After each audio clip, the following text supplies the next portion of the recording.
A new book is taking an honest look at the process, the struggles, and the undeniable joy that comes with adoption. It is called Adopting Hope, stories of real life advice from birth parents, adoptive parents, and adoptees. Please welcome Lorria Benson to the show today. Good morning. So tell us about this book and what kind of resources it provides. Good morning. Yes, Adopting Hope has a collection of stories, and it comes from the three perspectives. So you really get an idea of what goes on, from all viewpoints. And it can provide, I had asked all the contributors who wrote the stories to give their tips, their words of wisdom, things they learned, what they wish they'd done differently. And so it's a great collection of advice and wisdom, too. And Laura, you wrote this book because of your own personal story. What is that? Well, my first book, To Have and Not to Hold, was my memoir, and I'm a birth mother, and I started a brand new, exciting job in television and got pregnant, and went through 9 months of agony trying to decide what to do. I was old enough to have a baby, but I just had no support, and I was working, as you all know, in television, very long hours, and I made the decision to place her. And we just ended up with such an incredibly wonderful story. She found me at age 16.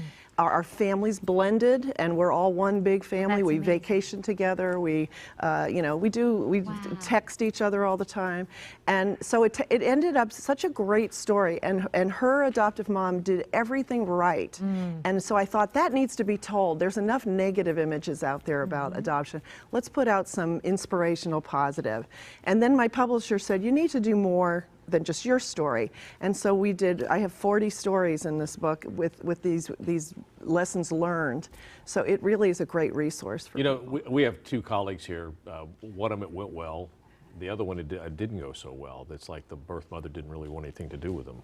Okay, so you're asking about, any stories like that? Oh my gosh, the book has it from all angles, and we have people who searched out and did not have a good result, that were rejected, and we have people that, like me, ended up having this wonderful.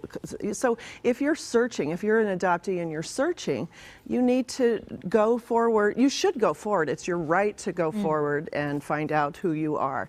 But you need to go carefully and know that you might be, heading into something that isn't going to be as welcoming as you might like. Yeah. But on the other hand, it might be fabulous and enhance your life, for sure. You have some great advice in the book. Let's first start with people that are thinking about adoption. And to me, it seems like a very daunting process. Where do you begin? How do you even start thinking about adoption? So if it's something, people come from many places in their personal situation or why they might want to adopt. The one thing I would say that I learned from one of my contributors was, don't think you're rescuing a child. Okay. Think that you are blessed with, and then you need to prepare mentally. You're going to probably have a long wait going through the paperwork and putting your personal profile together and all that. But you got to prepare mentally too. Your mindset has to be that you're going to be a parent, and you're not going to have a pregnancy to prepare you for it.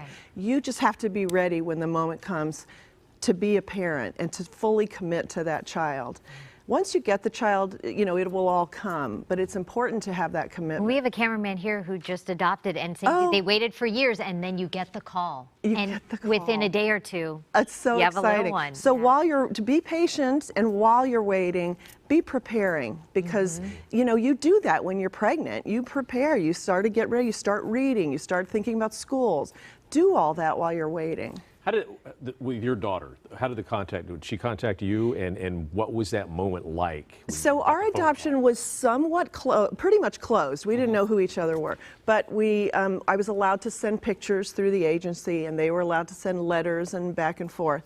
And so she was curious, and she wanted to know, and her adoptive parents supported everything. So they ended up coming to our house and staying for the weekend. Wow. And I'm telling you, it was like destiny. It was as though our families were meant to be together, and she was the conduit. She was how it happened. Beautiful. It is, and you can have a beautiful story. I think if everyone acts in love and not fear. And I think there can be a lot of fear. You don't know what the other family's like.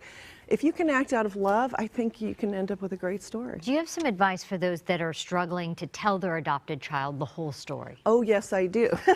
That was the biggest takeaway for me, was to tell, first of all, tell them, don't keep it a secret. And if you think that's something of the past, I just heard another story of someone, child's 8 years old, has not been told. Start telling them when you're rocking them. Tell them their story. Tell them how you chose them, or however the story worked. Get that so that it is a natural narrative, and it's just part of who they are. I would definitely say do it early and often. All right. Once again, the book is called Adopting Hope, Stories of Real Life Advice from Birth Parents, Adoptive Parents, and Adoptees. It's available on Amazon.com and everywhere where books are sold. Thank you, Lori. Thanks for Thank coming you in. so much. Fascinating. Appreciate it.